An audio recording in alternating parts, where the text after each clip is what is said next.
इसरो द्वारा Aditya L1 mission के launching का आज वाराणसी के IIT BHU में भी लाइव प्रसारण देखा गया। बड़ी संख्या में जुटे छात्र व अध्यापकों द्वारा इस कार्यक्रम को देखा गया। 11:50 पर जैसे है आदित्य L1 लॉन्च हुआ, सभी ने ताली बजाकर खुशी जाहिर की। IIT BHU के फिजिक्स डिपार्टमेंट के प्रोफेसर अभिषेक कुमार श्रीवास्तव की आदित्य L1 मिशन में जुड़े हुए डॉक्टर अभिषेक कुमार श्रीवास्तव ने बताया कि यह हमारे देश के लिए बहुत गर्व का विषय है और भारत दूसरा ऐसा देश हो गया है जिसने लैग्रेंज पॉइंट 1 पर इस मिशन को लॉन्च किया है। उन्होंने बताया कि लगभग 4 महीने में पृथ्वी से 15 लाख किलोमीटर की दूरी तय कर यह अपनी पॉइंट 1 पर पहुंचेगा। उन्होंने कहा कि इसमें 7 इंस्ट्रूमेंट लगे हैं जो सूर्य के वातावरण में होने वाले फ्लेयर व कोरोना मास इंजेक्शन का अध्ययन करने के साथ ही सूर्य के वातावरण में होने वाली प्रक्रियाओं का भी अध्ययन करेगा। वहीं छात्र छात्राओं ने भी इसे भारत के लिए बड़ी उपलब्धि बताया है और कामना किया है कि यह मिशन अपने स्थान पर पहुंचकर अपना काम शुरू करे। मैं डॉक्टर अभिषेक श्रीवास्तव, मैं एक सोलर फिजिसिस्ट हूँ जो IIT BHU में कार्यरत हूँ और ये बड़े हर्ष का विषय है कि Aditya L1 mission Lagrange point 1 की तरफ अपनी यात्रा शुरू कर चुका है। सभी देशवासियों, सभी बुद्धिजीवियों, साइंटिस्टों और इसरो को हार्दिक बधाई।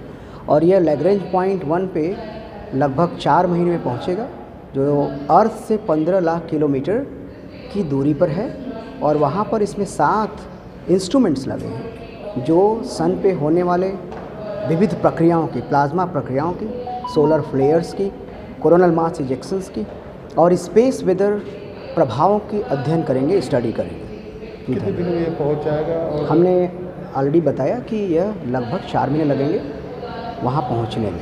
आप भी इस मिशन से जुड़े हुए हैं, तो आपका इसमें क्या? मैं एक सौर विज्ञानी हूँ और मेरा कार्य भारत में सौर विज्ञान, सूरज की स्टडी करना है। मैं आदित्य के सूट इंस्ट्रूमेंट जो टेलीस्कोप है उसके साइंस मैनेजमेंट पैनल का मेंबर हूँ। वहाँ पे हम लोग आने वाले डेटा का अध्ययन करेंगे, उससे होने वाले जितनी भी प्रक्रियाएं हैं सन के क्रोमोस्फीयर में और कोरोना में, उसकी स्टडी करेंगे। सर, इस पॉइंट पर अब तक अगर बात की जाए तो कौन से देश पहुँच पाए हैं जहाँ पर ये जा? यह दूसरा हम दूसरे देश हैं।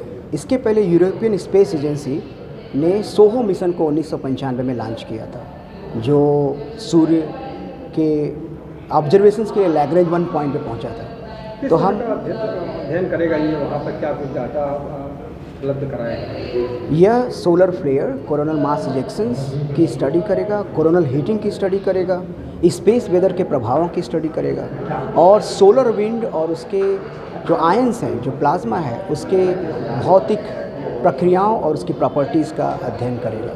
कितने पॉइंट होते हैं फिर ये जो यहाँ से पृथ्वी से लेकर सूर्य के बीच में इसको स्थापित किया जा सकता है? देखिए, यह 5 लैग्रेंजियन पॉइंट हैं, लेकिन हम L1 पे जा रहे हैं। L1 सूर्य और अर्थ की लाइन पे है, जोड़ने वाली लाइन पे है और यह हम अर्थ से 15 लाख किलोमीटर दूर जाएंगे, ठीक है।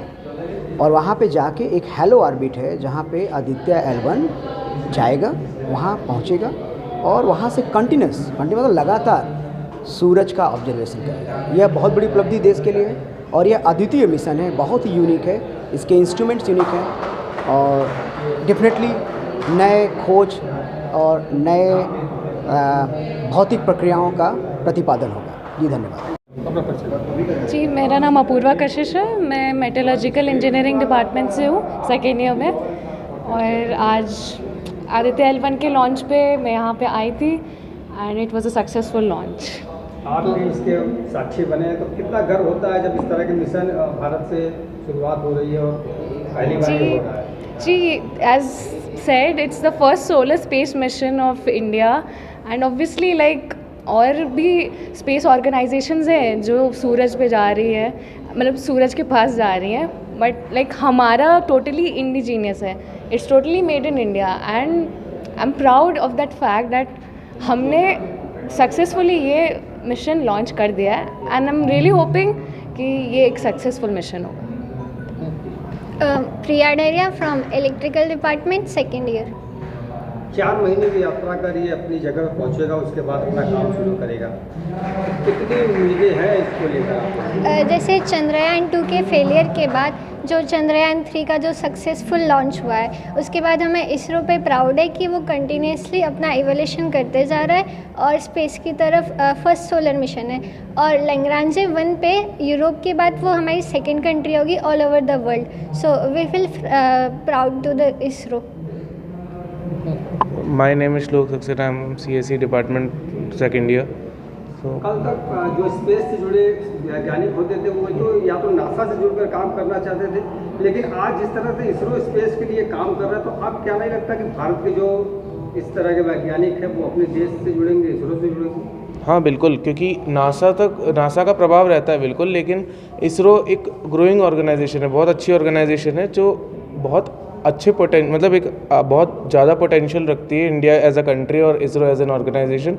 और जो बजट है, जितने बजट में हम लोग काम करते हैं हॉलीवुड मूवी से भी कम वाला, वो बजट एक स्टार फैक्टर है हमारा कि हम इतने कम में इतने अच्छे मिशंस कर लेते हैं। तो इसरो एक बहुत हाई पोटेंशियल ऑर्गेनाइजेशन है, तो साइंटिस्ट से जुड़ेंगे, डिफरेंट IIT BHU के स्टूडेंट्स होते हैं, एंथुजियास्टिक होते हैं, प्रोफेसर्स होते हैं, ये सब भी जुड़ते हैं, जो अच्छे साइंटिस्ट होते हैं वो सब भी जुड़ते हैं, तो बहुत ज़्यादा पोटेंशियल है।